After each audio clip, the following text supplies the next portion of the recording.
All right, now with us, CNBC contributor Jared Bernstein, Kudlow & Company contributor Jerry Bowyer. Jimmy Pethokoukis is waiting in the technical wings, as they say. Hey, listen to this. Jerry Bowyer, I got to ask you something. You got one of my favorite human beings with you tonight, Jared Bernstein. A wonderful human being, okay? Yes. Yes. Now, where's this going? Today, Jerry, we had an absolutely unbelievable booming number for business investment, capital goods investments. Yes. It blows Wall Street out. Even in the middle of the Denver Democrats, we squeaked out a 100-point rally. I mean, it was much stronger than anybody thought. Right. Goldilocks is not dead. There ain't no recession. There's a picture of it on the full screen. Now, right. Jerry Bowyer, I just am speculating, despite what Arthur Davis says, and I think that the economy is better than the Denver Democrats are telling us. And Jerry, in particular, let me put a little political spin on it. It's a political night. I think pessimism doesn't sell. I think optimism and confidence sells. What's your take on this? Business, which is the heart of the free enterprise economy, looks very healthy to me, Jerry Bowyer. Yeah, it does. The business CapEx numbers today were very strong. You always know, when the media reports them as unexpected, it's good because they've been kind of building you up for how bad it's going to be. So we don't have the recession scenario. But I would sort of transition here a little bit and say we do have some crisis points in the economy, but every crisis point in the economy is a place where the Democrats have had more of their will done, and we have less of a Republican approach. So in this business tax area where Bush basically got his way, that's pretty strong. But in the housing area where Democratic domination and regulation has kind of set the agenda, and in energy where they have overwhelmingly set the agenda, where we have no drill, in those areas where we have more government regulation and less of the free market, those are the crisis points in our economy. And Jimmy Pethokoukis, our man on the convention floor, our connection, our reach out to the Democrats in Denver. Jimmy, you've heard a lot of economic pessimism. As I said to Jerry Bowyer and Jared, we had a booming business capital goods investment number today that says neither Goldilocks nor the economy is completely dead. And you know what else we had? This is really interesting. Jared Bernstein's blog today said supply side is dead.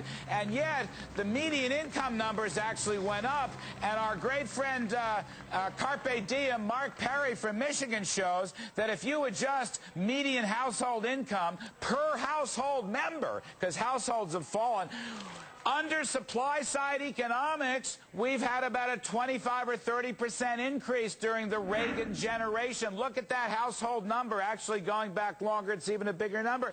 Can is supply side dead? Is Jared Bernstein licking his chops prematurely? I don't think it is dead. I mean, you can try to look at these numbers a variety of different ways, but the best way I know. If you look at like what income has done over since 1980, it's gone up anywhere from about 25 to 40%. I mean, I really don't think you can dispute those numbers. So yes, it works. But here, I tell you, here at the convention, you're not going to hear about that. All you're going to hear is doom and gloom.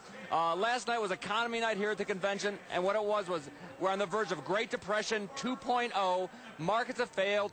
Business has failed. It's time for big government to come in with a new deal, kind of a green new deal of energy spending, infrastructure spending, and that's what we heard last night. I think that's what we're going to hear from Obama again on Thursday. Jared, you and the Denver Dems may be burying supply side and me prematurely. Well, I certainly wouldn't want to bury my good buddy Larry Kudlow prematurely, because I'm afraid you'd jump up out of the grave and scare the heck out of everybody.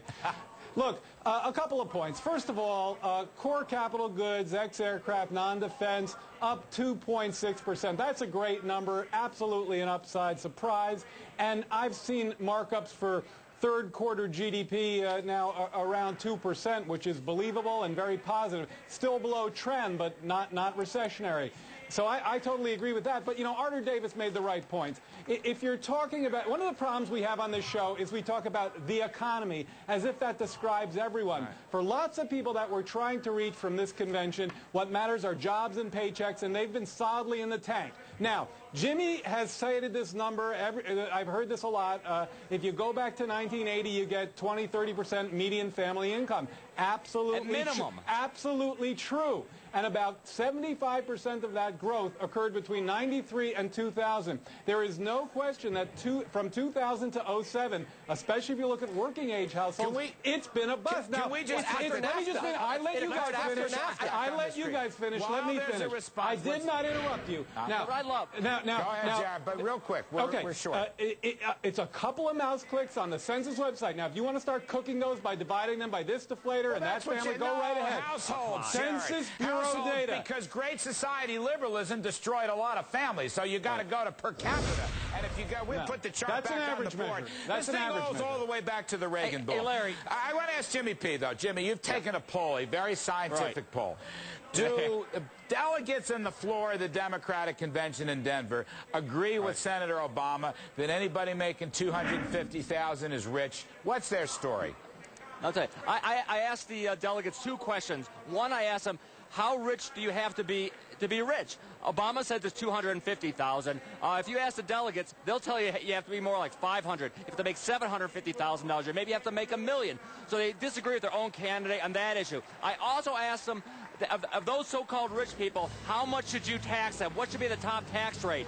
Obama wants to push it up to 40%. When I asked his own delegates, most of them said 25%. Whoa. That's lower than it is right now. Oh, that's a flat tax, for heaven's sakes. I think that's great. All right, that's gentlemen, right. One last one. One of the hottest buzzes going through circles in the Republican Party today, and you can see it on the in-trade pay-to-play prediction markets betting parlor, is Kay Bailey Hutchison may be McCain's vice presidential peak.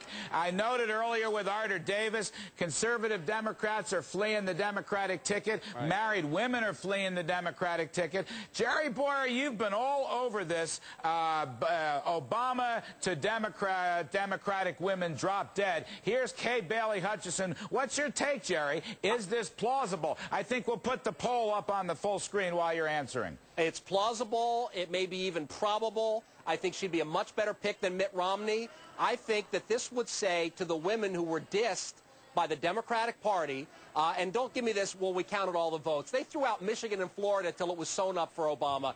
That says you're welcome here in the Republican Party, where, frankly, you fit better anyway. With women having higher entrepreneurship rates than men, then tax cuts are great for women. Women want low gasoline prices. Soccer moms, by definition, want low gasoline prices. Women would fit better in the Republican Party than in the Democratic Party, and they're welcome. And KBH would be a way of saying Jared Bernstein. Hey, Larry, I have a little bit of news. Go ahead, Jimmy P. Larry, listen, my sources tell me today, this afternoon, Romney is out. Oh! Wow. Romney is not. Too many houses. An interesting.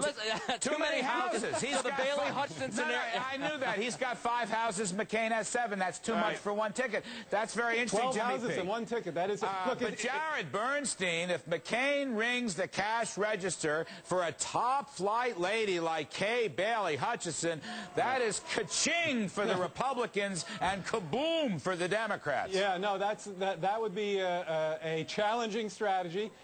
Look, I don't know that she has the economic heft that he claimed, and I believe he needs for a vice president. I mean, Romney was under consideration because people worry about McCain on the economy. Also, a real theme that's emerged in this convention, I think Jimmy will back me up, is that the Democrats are better for women. Equal pay for equal work has been a real theme we've heard, and McCain has voted against that type of legislation. Oh, so that's socialism. That could be a.